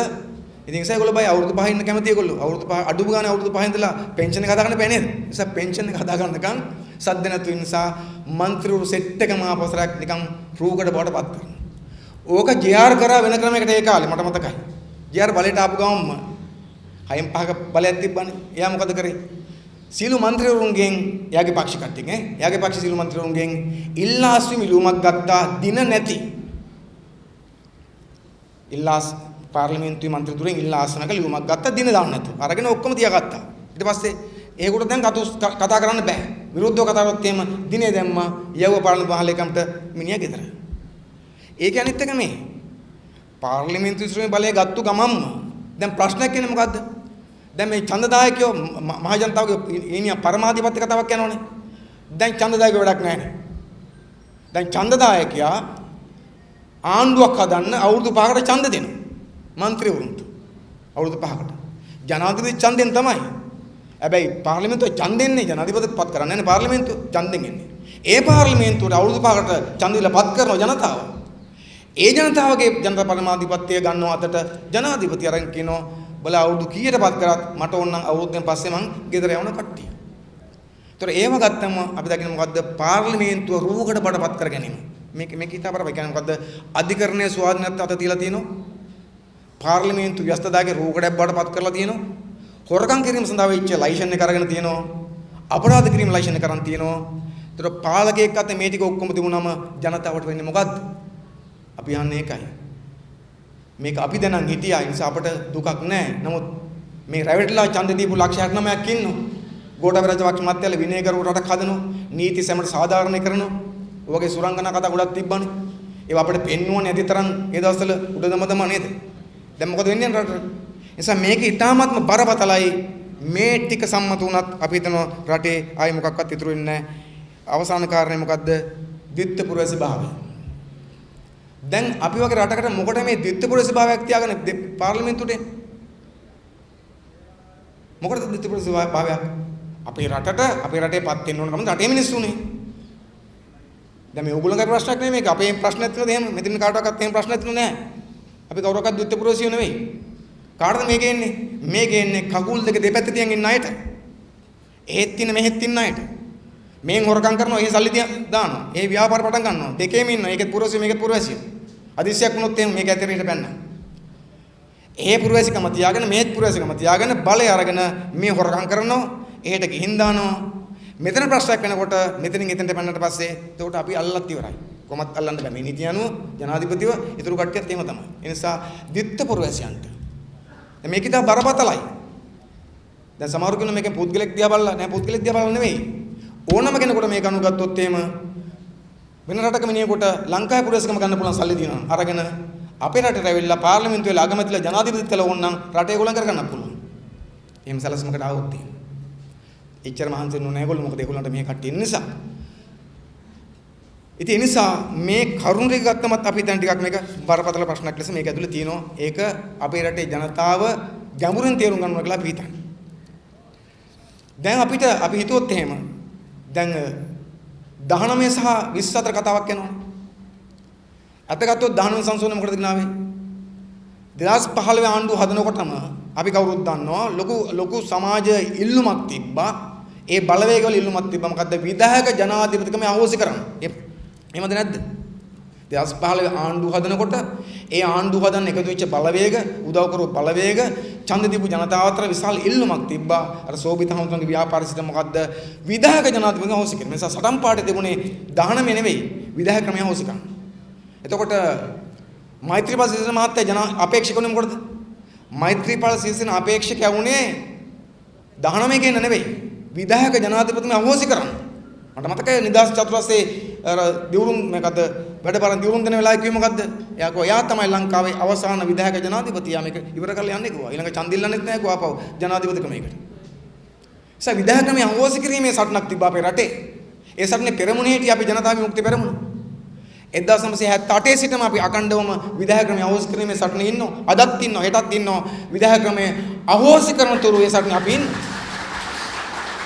හැබැයි 2015 ආණ්ඩුව දුර්වල ආණ්ඩුවක් තිබුණා. ඒකට විධායක ක්‍රමයේ අහෝසි කරන්න පුළුවන්කමකුත් නැහැ සහ කැමැත්තක් තිබුණෙත් නැහැ. ඒගොල්ලෝ පොඩි කැමැත්තක් තිබුණේ නැහැ ඒකට. ඒ නිසා මොකද කරේ? විධායක ජනාධිපතිකම අහෝසි කරන තුරු ඒ සඳහා ගන්න ආරම්භක ප්‍රවේශයක් හැටියට ඒ තත්ත්වයේ තියෙන පළවෙනි පියවරක් හැටියට 19 ගෑනලා විධායක ජනාධිපති වගේ බලතල ටිකක් අඩු කරා. දැන් අපි කළ යුතු තියෙන්නේ සමස්ත විධායක ජනාධිපති ක්‍රමයේ අහෝසි කරන එක. ඒක එවිල කරන්න බැරි නිසා මොකද කරේ? ඒක පස්සේ කරගමු කියලා අර බලතල ටිකක් අඩු කරා. ජනාධිපති ඒ කාලේ ජනාධිපති මෛත්‍රීපාල මහත්තයා පොරොන්දු වුණා බලතල අඩු කරලා අවුරුදු 5 ඉවරනකොට මේක සම්පූර්ණයෙන් අයින් කරනවා කියලා නිසා 19 කියන්නේ සංක්‍රමණීය එකක්. ඒක අඩුපාඩුකම් තියෙන එක ඇත්ත. අඩුපාඩුකම් අපි හදපුවා නෙමෙයි. කොහොමද? මේක හදපුවා ඒගොල්ලෝ කොච්චර කැපුවද? ජනාධිපති ටිකක් කැප් අඩු කරා. අගමැති තව ටිකක් කැපුවා. ඊට පස්සේ මේක සම්මත කරන්න මහින්ද රාජපක්ෂලගේ උදව් ගන්න තු බෑ මේ කණ්ඩායම. ඊට පස්සේ දිනේෂ් ලමදියත්ලා තව ටිකක් කැපුවා. ඒගොල්ලෝ ඔක්කොම මේ හදපු එක කප් අඩුකප්පදලා අන්තිමට ගෙනාවේ අංග වේගල එකක් තමයි ගෙනාවේ. 19. හැබැයි ඒක එහෙම වුණත් ගත්තොත් එහෙම තිවිච් එකෙන් කිසියම් ප්‍රමාණයක් ප්‍රාන්තවාද ගෙනාවේ. දැන් කළා තියෙන්නේ මොකද්ද? ඒක ආපහු පරණ තැනට ගෙනියන පරණ තැනට එහා තැනකට අරන් ගිහලා තියෙන්නේ.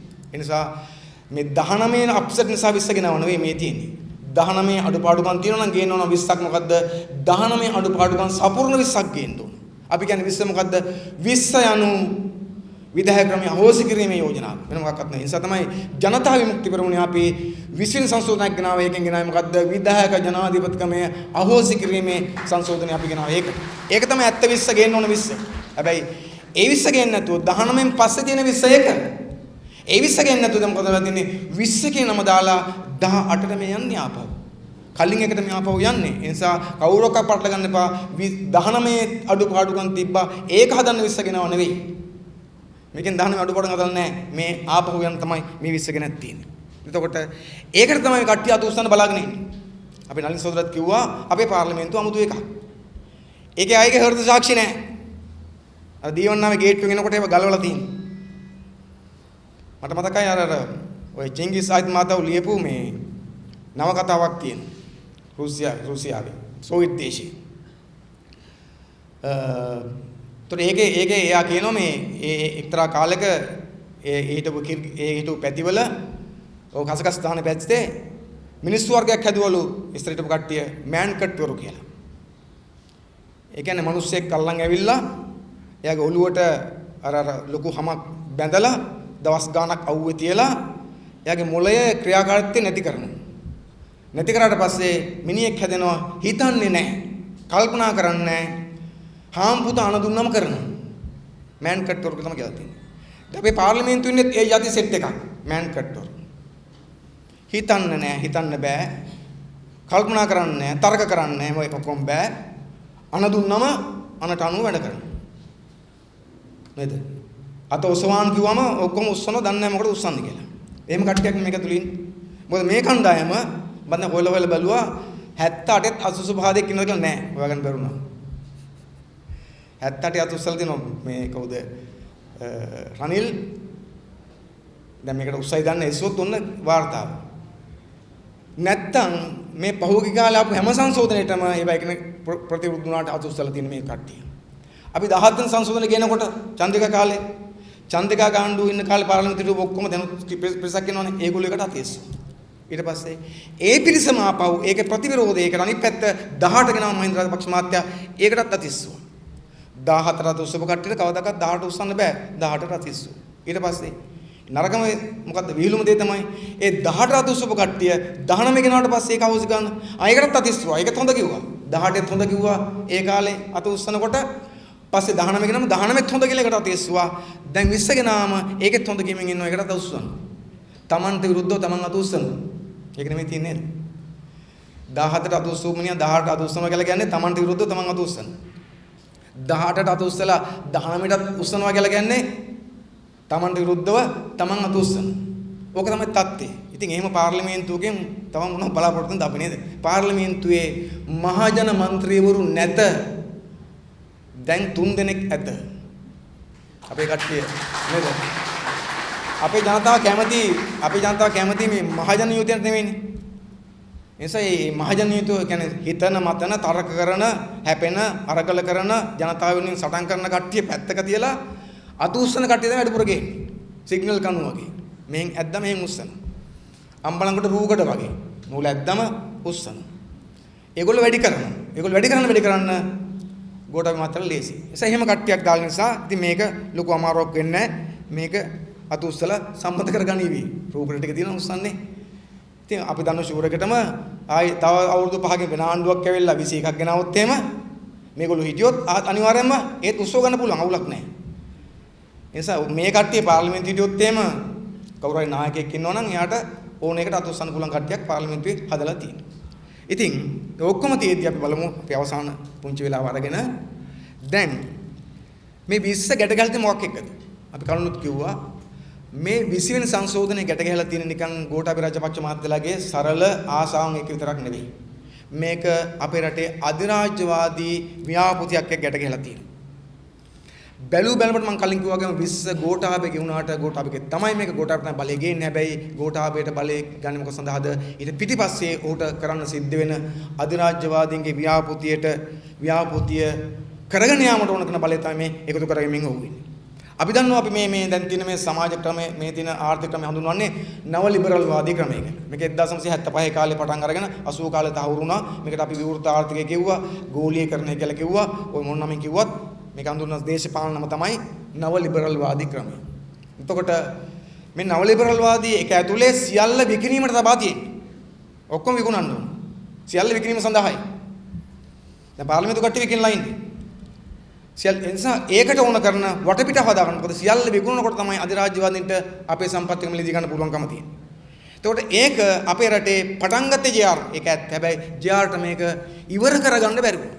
ඒක මම පස්සෙත් කියන්නේ.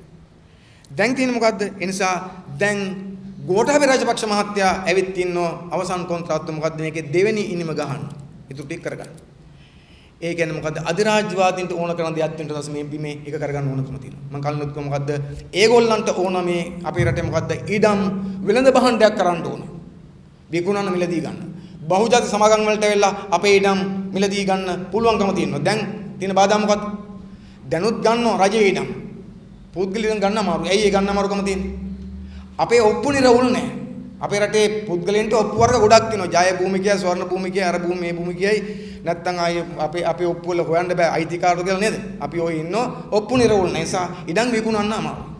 රජයේ ඉඩම් දුන්නොත් ඇරෙන්න පෞද්ගලික ඉඩම් විකුණන්න බෑ. අපේ රටේ විකුණන්න බෑ කියන්නේ නීතින් තහනමක් නෙවෙයි. නිරවුල් නැහැ. දැන් මේගොල්ලෝ හදනවනේ මේ ඉඩම් නිරවුල් කරන කතාවක් දිගටම යනවනේ. දැන් ඔබට මතක නම් ওই පහුගිය කාලේ පට්ට ගහපු එකක් තිබ්බනේ MCC කියලා කිව්සුම. MCC කියලා දැන් කතා කරන්නේ නැහැ ගැන. දෙක දිහා බලන්නෙත් නැතුව යන්නේ. MCC කිව්සුමේ ගෙනාවේ මොකද? MCC කිව්සුම අස්සම් කරාම ලංකාවට ඇමරිකාවේ MCC ආයතනය දෙන්න නියමිලා දුනා ඩොලර් මිලියන් 480ක්. ඩොලර් මිලියන් 480ක් දෙනවා.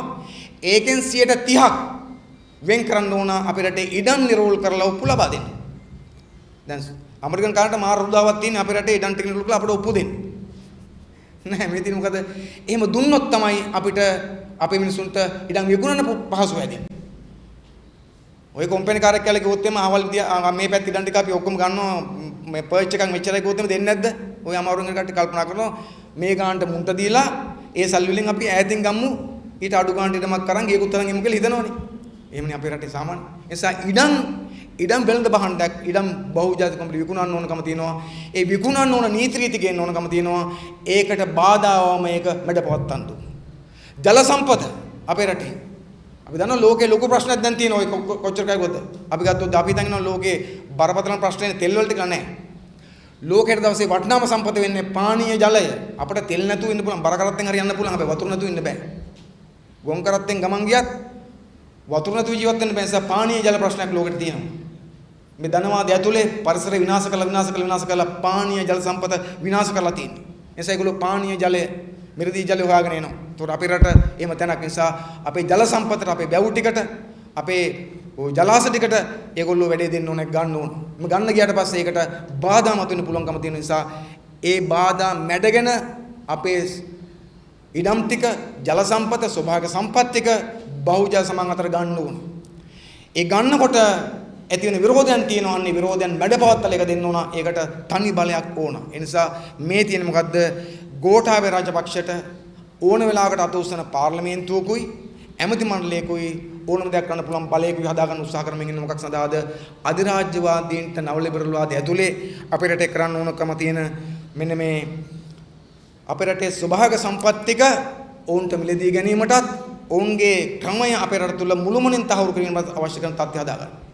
මේකට තව අදාළයි මොනවද? කම්කරු නීතිත් මේකට අදාළයි. අපේ රටේ තියෙන සමහර කම්කරු නීති අධිරාජ්‍යවාදීන්ට හරියන්නේ නැහැ. කම්කරුන්ට හොඳයි ඒවා. ඒ නිසා වෙනස් කරන්න ඕන. අපි දන්න වෙනස් කරනකොට කම්කරු පන්ති පැත්තෙන් විරෝධයක් එනවා.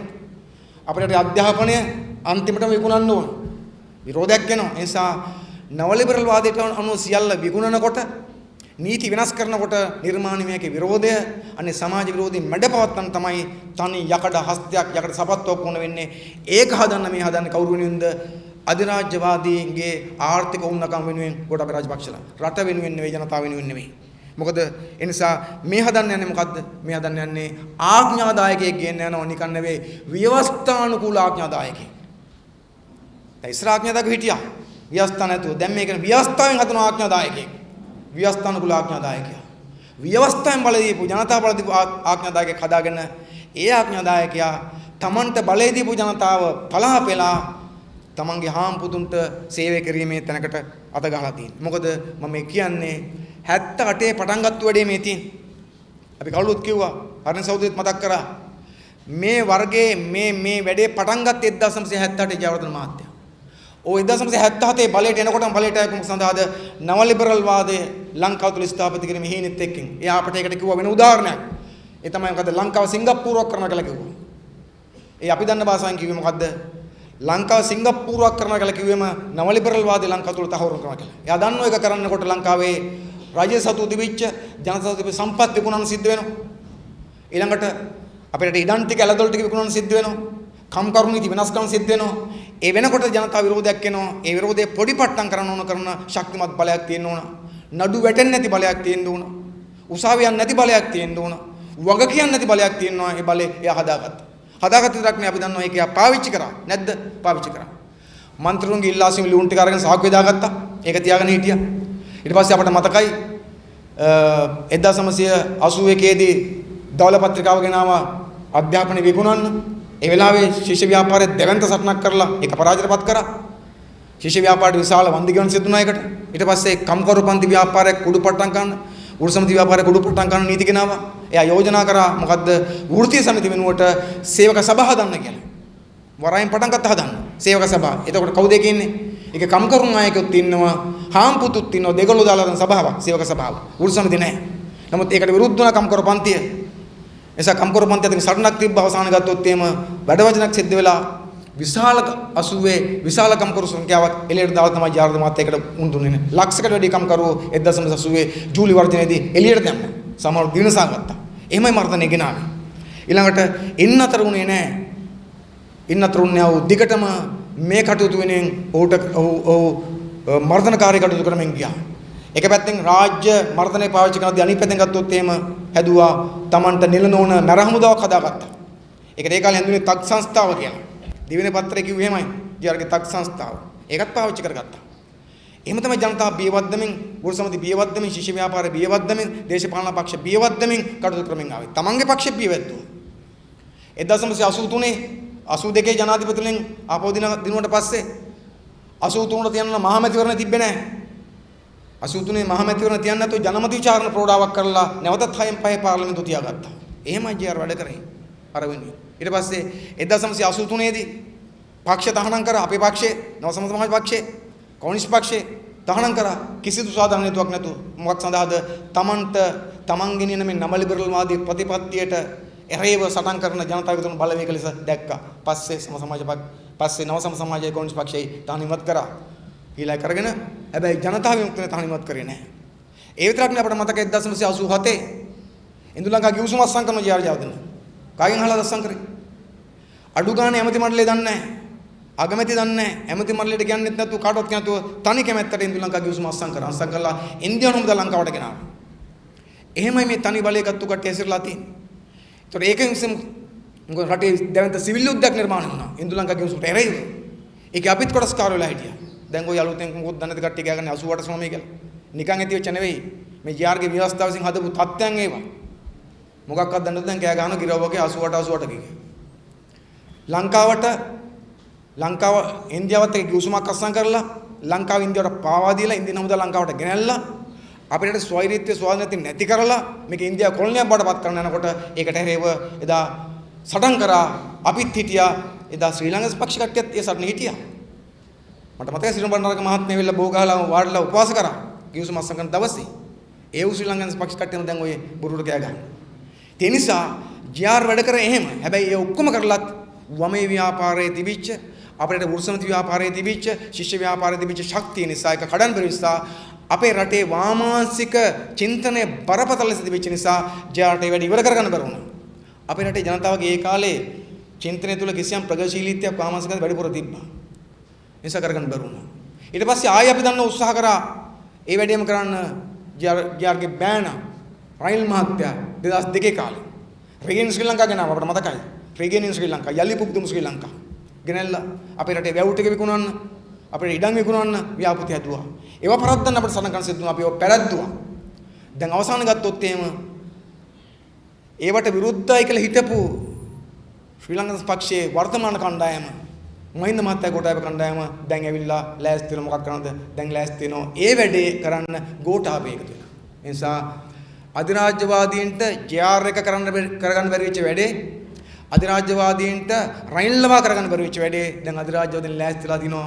කලක් තමන්ගේ රටේ පුරවැසියෙක් කියලා හිටපු තාමත් අපි දන්නේ ගෝඨාභය රාජපක්ෂ මහත්තයා පාවිච්චි කළේ ඒ වැඩේම කරගන්න. නිසා ඒකට දැන් ලෑස්තිලා දිනවා. ඒ නිසා අපි මේකේ මිත්‍යාවක් හදාගන්න ඕනේ නැහැ. මේක පැහැදිලිව ගත්තොත් එම මේ නව ලිබරල් වාදයේ ව්‍යාපෘතිය කරගෙන යාමට අධිරාජ්‍යවාදී අරමුණු වෙනුවෙන් රටේ සමාජ ව්‍යාපාර කණ්ඩායම් යටපත් කරගනිමින් මේ ආර්ථික කරගෙන යාම සඳහා අවශ්‍ය කරන බලය නිර්මාණ කර ගැනීමක් තමයි මේක ඇතුලේ කරන්න යන්නේ වෙන මොකක්වත් නෙවෙයි මේක ඇතුලේ තියෙන්නේ. ඒ නිසා අපි කවුරුවක්වත් මේවැ මතු පිටින් විතරක් දැකලා කලබල වෙන්න ඕනේ. මොකද මේගොල්ලන්ගේ සමානකම් ගොඩක් තියෙනවා.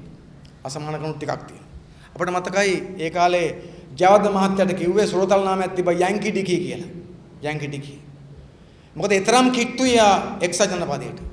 දැනුත් ඊට වඩා අඩු නැහැ. ගෝඨාභය රාජපක්ෂ මහත්තයා ඇමරිකාවේ පුරවැසියෙක්ලා සෑහෙන කාලයක් හිටියා. තාමත් මං හිතන්නේ මං දන්න තාලට දරු පවුල් ඇමරිකන් පුරවැසියෝ. බැසිල් රාජපක්ෂ මහත්තයා පුරවැසිකම අයින් කරන්නෙම නැහැ කියලා කිව්වා ඇමරිකාවේ. ඒ නිසා ඒගොල්ලෝ යැන්කි ටිකට එහා ඇමරිකන් ගැති කට්ටිය. මෙච්චර රට ආදරේ මිනිස්සු මොකටද ඇමරිකාවේ පුරවැසිකමක් තියන්නේ? මේ රට හදන්න යන්නේ ඒගොල්ලෝ. ඇමරිකාව ඇත්තලා මේ එන්න එපා නෑ. මේක හදන්න යන්නේ මේක කන්න යන්නේ ඒගොල්ලෝ. මේක සුද්ධ කරගෙන යන්න යන්නේ ඒගොල්ලෝ. ඒ නිසා සමානකම තිබ්බා. එයා එදා යැන්කි ටිකියා අද මෙයා ඒ යැන්කිත් එක්කම ඉන්න ගෝඨාභයට පත් වෙලා තියෙනවා. එතකොට හැබැයි ජිආර් නියෝජනය කරේ නව ලිබරල් වාදයේ ආරම්භක කාලයේ නමුත් අවසාන වගේ ගෝඨාභයට සිද්ධලා තියෙන එකේ අවසන් කාල නියෝජනය කරන්න. ඒ නිසා ජිආර් කරපු හපංකම් ටිකවත් ගෝඨාට කරන්න වෙන්නේ නැහැ කියලා අපි හොඳටම දන්නවා. අනිත් පැත්තෙන් ගත්තොත් අපි දැක්ක එදා ජිආර් ජයවර්ධන මහත්තයා තමන්ගේ ව්‍යාපෘතිය ක්‍රියාවට නගන්න තමන් අත බලය තියාගෙන ඒ වෙලේ ආණ්ඩුව හිටපු දක්ෂ කට්ටිය යොදාගත්තා. ගම් සනායකලා අතුරුත් මුදලා කට්ටිය යොදන් තමයි මේ වැඩේ කරේ. අද ගෝඨාභයට එහෙම කට්ටිය නැහැ. ඒ වගේ දක්ෂයෝ නැහැ. ඉන්නේ ඔක්කොම ගත්තොත් කවුද ඉන්නේ? ඔක්කොම ඉන්නේ කවටියෝ ටිකක් ඉන්නේ. රජවාසල කවටියෝ වගේ. ඒගොල්ලොත් එක මේ වැඩේ කරගන්න බෑ. ඒ නිසා තනියම තමයි කරන්න වෙලා තියෙන්නේ. එහෙම කරන්න ගියාම එයාත් කවටය වෙනවා. ඒ නිසානේ ඔය අර පොඩි පොඩි ආයතන වලට යන්නේ. ඉඩම් නඩු බේරන්න යනවා. ගෙවල් නඩු බේරන්න යනවා. ජනාධිපතින් කරන වැඩද මේවා? ග්‍රාමසේවක මහත් එක්ක කරන වැඩ කරන්න මොකද ජනාධිපති යන්නේ? ඒවට යන්න වෙන්නේ ඒක නිසා. ඒ නිසා දැන් මේ මොකද කණ්ඩායමක් නැහැ, තේරණය නැහැ, දක්ෂයෝ නැහැ, හැමෝම ඉන්නේ මේ මඩවලින් මේ කුණු කහනුවෙන් Tamanට දෝතක් ගන්න බලාගෙන ආපු කට්ටිය. ඒ නිසා ගෝඨාභය රාජපක්ෂ මහත්තයා ජිආර්ට අඳින්න හැදුවට අඳින්න බෑ කියලා අපිට හොඳටම දන්නවා. ඒක කරන්න බෑ. අඳින්න පුළුවන් කවටයට විකටයට විතරයි. අඳින්න බෑ. මොකද ඒ කාලේ නෙමෙයි මේ කාලේ. ඒක මතක තියාගන්න ඕනකම තියෙනවා. අපි දන්නවා ගෝඨාභය රාජපක්ෂ මහත්තයා මහින්ද මහත්තයා මේ රට කරපු විනාශයක් තියෙන්නේ මොකද්ද? මේ රට තුල තිබිච්ච මිනිස්සුගේ චින්තනය විනාශ කරපහුගේ අවුරුදු 10 12 තුල. මේ රට තිබිච්ච ජනතාව තුල තිබිච්ච ප්‍රගතිශීලී වමට බර චින්තන විනාශ කරලා අන්ත ජාතිවාදී අන්තවාදී නරුම චින්තනයක් හදලා තියෙනවා. ඒක වාසිලා දෙන තාවකල්ලක ඒගොල්ලන්ට. හැබැයි අපි කියනවා ඒ චින්තනය හැමදාම තියාගන්න බෑ. මිනිස්සුන්ට ඇත්තට මුණ දෙන්න වෙන දවසක් එනවා. මේ රැවටිලි මායාවන් ප්‍රතිරූප පස්සේ කොච්චර ගියත් මිනිසාට තමන්ගේ ජීවිතේ ඇත්තට මුණ දෙන්න වෙන දවසක් එනවාමයි. ඒක අපි හොඳටම දන්නවා. එදාට ඔය ගෝඨාභයලා ගැන හදාගත්තු ප්‍රතිරූප බිඳ දාගෙන ඔය ජනතාවම ගෝඨාභය රාජපක්ෂලට රේව රොද බඳිනවා කියන විශ්වාසයත් අපට හොඳටම තියෙනවා. ඒ විශ්වාසයෙන් අපි දේශපාලන කරමින් යනවා. ඒ නිසා සහෝදරෝනි මේකේ අපි දකින්නේ මොකද්ද? මේ තියෙන වෙන කිසිවක් නෙවෙයි මේ තියෙන්නේ මේ අධිරාජ්‍යවාදීන්ගේ ව්‍යාපෘතිය ලංකාව තුල ක්‍රියාවට නැගීමට මේ දුර්වල බෙලහීන ධනවාදය පවත්තන් යාම සඳහා ඒ පැත්තෙන් කීයක් කර හොයාගන්න මේක පවත්තන් ගන්න බෑ නැත්තම් ඒකට තරම් උත්සාහයක්. අපි දන්නවාද අපේ රටේ ධනවාදය හොඳටම දුර්වලයි. ණය කන්දරාවක් මත පවතින්නේ. ණය සාගරයක අපි තවත් ණය ගන්නව රැන උත්තරයක් නැහැ. ණය. හාල් ගෙන්නත් ණය ගන්න. දැන් මම දැක්ක ප්‍රවෘත්තියක් තියෙන මොකද්ද? පිටින් හාල් ගෙන්න ණය ගන්නවා කියලා. එතකොට ණය මත යපෙන රටක් නිෂ්පාදනයක් නැති රටක් හදලා තින්නේ. අවුරුදු 70ක් තිස්සේ ඒගොල්ලෝ. ඒ නිසා මේකේ දැවැන්ත සමාජ ආර්ථික අර්බුදයක් තියෙනවා. එකෙන් ගොඩ එන්න බෑ. ගොඩ එන්න පුළුවන් ක්‍රම මොකද්ද? තවත් ණය ගැනීමයි. අධිරාජ්‍යවාදීන්ට යටවීමයි. අපේ රටේ වටිනා සම්පත් හිලව්වට උන්ට ලබා දීමයි විතරයි තියෙන උත්තරේ. එම කරන්න ගියාට පස්සේ අනිවාර්යයෙන් මේට එරෙහිව ජනතා මතයක් එනවා. ජනතා ක්‍රියාකාරීත්වයක් එනවා. ජනතා ප්‍රතිචාරයක් එනවා. අන්නේ ජනතා ප්‍රතිචාරය ආණ්ඩුවට අහිත කරන නිසා එවැනි ප්‍රතිචාර මර්ධනය කරලා යටපත් කරලා අර අධිරාජ්‍යවාදී ව්‍යාපෘති කරගෙන යන ඕන කරන බලයක් තියෙනවා. ඒ බලය තමයි මේ එකතු කරන්න හදන නිසා මේක පැහැදිලිවම අධිරාජ්‍යවාදී ව්‍යාපෘතියකින් ගැට ගැහිච්ච එකක්. නිසා අපි හිතනවා මේක පරද්දන්න එක්සත් ජාතික පක්ෂයටත් බෑ. එක්සත් ජාතික පක්ෂය එකතු වෙලත් බෑ. මොකද ඔය සමහරු හිතන් ඉන්නවා දැන් ආපහු ප්‍රජාතන්ත්‍රවාදී වෙනුවෙන් එකතු කරමු ඔක්කොම. එම කාලයක් තිබ්බා. එහෙම එකතුත් වුණා කට්ටිය. මොකද කරේ? ඒ එකතු වෙච්ච කට්ටිය තමයි ගෝඨාභය මහත්තයට එන්න පාර කැපුවේ. ඒ නිසා මේ සටන කරන්න වෙන්නේ මේ නව ලිබරල් වාදයේ ගෙනාපු මේ විනිශ්චයේම තවත් කොටස්කාර වෙච්ච එක්සත් ජාතික පක්ෂයේ කණ්ඩායම් දෙකෙන් කොයි එකත් එක්කවත් නෙවෙයි. මේ ප්‍රශ්නේ කරන්න වෙන්නේ මේ ප්‍රශ්නේ මතු පිටින් අල්ලගෙන ඊළඟ බල ව්‍යාපෘතියට මේක පාවිච්චි කරන්න උත්සාහ කරන තක්කඩි කණ්ඩායම් එක්ක නෙවෙයි. මේ ප්‍රශ්නේ විසඳන්න වෙන්නේ අපිට කායකද අවංකවම මේ රට වෙනස් කරන්න කැමති. අවංකව මේ රටේ සමාජ වෙනසක් කිරීම සඳහා අදිෂ්ඨාන සගත වැඩ කරන අවංකව මේ රටේ මහජනතාව බල ගන්නවන කැමැත්ත තියෙන අවංකව මේ රටේ ප්‍රජාතන්ත්‍රවාදයේ සැබෑ අර්ථයෙන් ක්‍රියාත්මක කරන කැමැත්ත තියෙන ඒ වෙනුවෙන් දිගු කාලීනව කැපෙන ලෑස්ති බලවේග තියෙනවා. අපි දන්නවා තියෙනවා කියලා වෘත්ති සමිති, ගොවි සංවිධාන, කාන්තා සංවිධාන, ශිෂ්‍ය සංවිධාන, ජනතා සංවිධාන ගොඩක් තියෙනවා. ජනතාවක් අපිට එහෙම ඉන්නවා. ඒ නිසා එවැනියට විතර තමයි එවැනි බලවේගයන්ගේ එකතුවකට තමයි මේ ප්‍රශ්න තන පුළුවන්කම තියෙන නිසා අපි ඔබට කියනවා අවසාන වශයෙන් ගත්තොත් එහෙම මේක දෙබිඩි ආණ්ඩුවක්. ඒ නිසා මේ ආණ්ඩුවේ දෙබිඩි රංගනේ නිමාවට දැන් ඇවිත් තියෙන්නේ. ජනාධිපති කම ගන්න කලින් මහචන්ද්‍ර කලින් කියපු කතන්දර ඔක්කොම දැන් බොරු වෙලා තියෙන්නේ. බොරු කරමින් එන්නේ. MCC ගැන කෑ ගහපු කට්ටිය දැන් කතා නොකර යනවා. ඇයි MCC අස්සංග සිද්ධ වෙන නිසා. තව ගොඩාක් දේවල් ගැන කතා කරපු කට්ටිය, විනය ගැන කතා කරපු කට්ටිය දැන් කතා නොකර යනවා. ආර්ථික ගැන කතා කරපු කට්ටිය කතා නොකර යනවා. පොල් වල ගණන් අහපු කට්ටිය දැන් ගණන් අහන්න නැතුව යනවා අපි.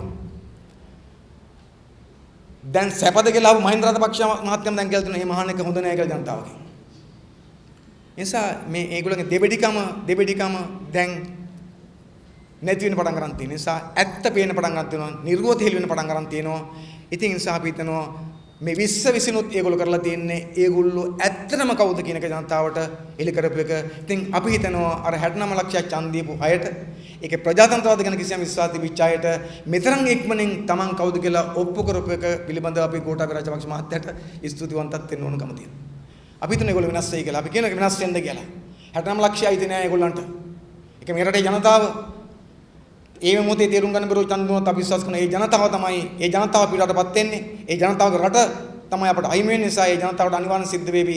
Taman හැදුවත් මේ ආණ්ඩුවේ මේ කරන ජනතාව විරෝධී දේවල්ට සටන් කරන්න. ඒ නිසා අපි අවසාන වශයෙන් කියන්නේ මොකද්ද? 20 වෙනි සංශෝධනයේ ඉතාමත් නරක එකක්. ඒක ප්‍රජාතන්ත්‍රවාදී විනාශ කරන එකක්. ඒක මේ රට අධිරාජ්‍යවාදීන්ගේ වහල් කඳවුරක් බවට පත් කිරීමට ඕන කරන අවස්ථාව හදා දෙන එකක්. ඒ නිසා ඒක බරපතලයි. ඒක පරද්දන්න ඕන. ඒක පරද්දන්නේ මොකෙන්ද? 20 වෙනි සංශෝධනයේ ගැට ගහලා තියෙන මේ ඒකාධිපති ව්‍යවස්ථාවත් එක මේක පරද්දන්න ඕන. ඒකාධිපති ව්‍යවස්ථාව හදලා තියෙන්නේ මේ පවතින සමාජ ආර්ථික දේහය මත, නව ලිබරල් වාදයේ මත. ඒකත් එක්ක මේක පරද්දන්න නිසා අපි ඔබට ආරාධනා කරනවා මොකද්ද? අපි වැඩ කරමු, අපි කතා කරමු, අපි සංවාද කරමු, අපි ඉගෙන ගනිමු, අපි බලවේගයක රාශි කරමු. කුමක් සඳහාද? 20 පරද්දන්න විතරක් නෙවෙයි 20ත් පරද්දන්න ඕන. 20ට එහා ගිහිල්ලා 20 ගේන්න 20 වෙනි සංශෝධන ගේන්න බල කරන මේ දේශපාලන සංස්කෘතිය, මේ තක්කඩි දේශපාලන සංස්කෘතිය, මේ දූෂ්‍ය දේශපාලන සංස්කෘතිය හොරකම එකම දහම කරගත්තු බලය ලබා ගැනීම එකම දහම කරගත්තු මේ දේශපාලන සංස්කෘතිය වෙනස් කරලා ඒ වෙනුවට පොදු ජනතාවගේ අයිතිවාසිකම් රැගෙන ආර්ථිකයක්, සමාජයක්, සංස්කෘතියක් නිර්මාණය වෙන පොදු ජනතාවගේ අයිතිවාසිකම් රැගෙන ව්‍යවස්ථාවක් නිර්මාණය වෙන සමාජ ක්‍රමයකට අපි පය තියන්න ඕන. එවැනි සමාජයක් වෙනුවෙන් අපි බලවේග ඒකරාශී කරන්න ඕන. මේක නිසා 20 ලෙස පටුවට ගන්න නැතුව මේක මේ වත්මන් සමාජ අරුබුදයේ ප්‍රකාශනයක් ලෙස තේරුම් ගන්න. වත්මන් සමාජයේ ධනවාදයේ අරුබුදයේ ප්‍රකාශනයක් ලෙස තේරුම් ගන්න. මීට වඩා යමක් කරන්න බෑ පාලකයන්ට. ඒ නිසා ඒක තේරුම් අරගෙන මේ සමාජයේ මේ අරුබුදකාරීත්වය මේ සමාජය මුදවගෙන වඩාත් සාධාරණ වඩාත් උත්සාහක සමාජයක් සඳහා අපි ඉස්සරහට යන්න ඕන. ඒ වෙනුවෙන් අපි බලවේග එකතු කරන්න ඕන. එවැනි සමාජයකදී අනිවාර්යයෙන්ම ජනතාවාදී ව්‍යවස්ථාවක් නිර්මාණය වෙන්න ඕන. ඒ සඳහා අපි වැඩ කරමු, සටන් කරමු. අපි ඔබට අවධාරණ කළා කියනවා. ජනතා විමුක්ති පෙරමුණ මේ සටනේ පෙරමුණේ ඉන්නවා. ජනතා විමුක්තිය කවදාකවත් අපට ලැබෙන ඡන්ද සංඛ්‍යාවෙන් අපේ වැඩවල ප්‍රමාණය තීරණය කරන්නේ නැහැ. අපට ලැබෙන ඡන්ද සංඛ්‍යාව මත අපි වැඩ කරන්නේ නැහැ. අපට ඉන්න മന്ത്രി සංඛ්‍යාව මත අපි වැඩ කරන්නේ නැහැ. අපට ඡන්දෙ දුන්නේ නැහැ කියලා අපි තරහින් ඉන්නේ නැහැ. අපට ඡන්දෙ දුන්නත් නොදුන්නත් අපි හැමදාම මේ රටේ පීඩාවටපත් වෙච්ච ජනතාවට ආදරය කරපු මිනිස්සු අදත් ආදරේ, හෙටත් ආදරේ, මේ රටට අපි ආදරේ. ඒක එහෙමයි. ඒ නිසා අපි මේ රටේ ජනතාවත් මේ රටත් අනිවාර්යෙන් මේ කොර කල්ලියෙන් මුදව ගන්න ඕනකම තියෙනවා. මේ ඒකාධිපති කල්ලියෙන් මුදව ගන්න ඕනකම තියෙනවා. ඒ නිසා අපේ රටේ ජනතාවත් අපේ රටත් මේ ඒකාධිපති දුෂ්ට චෞර කල්ලියෙන් මුදවගෙන වඩා යහපත් සාධාරණ යුක්ත සමාජයක් සඳහා මේ රට ගෙනියන්න ඕන. ඒ සඳහා වෙච්ච ව්‍යවස්ථාවක් නිර්මාණය වෙන තැනකට මේ රට ගෙනියන්න ඕන. ඒ වෙනුවෙන් අපි බලවේග එකතු කරමු. බලවේග සංවිධානය කරමු. ජනතාව දැනුවත් කරමු. දැනුවත් වෙමු. ඒ සඳහා අපි ඒකට අත්කල් බඳගෙන සටන් කරමු. ඔව් ජයග්‍රහණ දක්වා සටන් කරමු. නොනවති සටන් කරමු.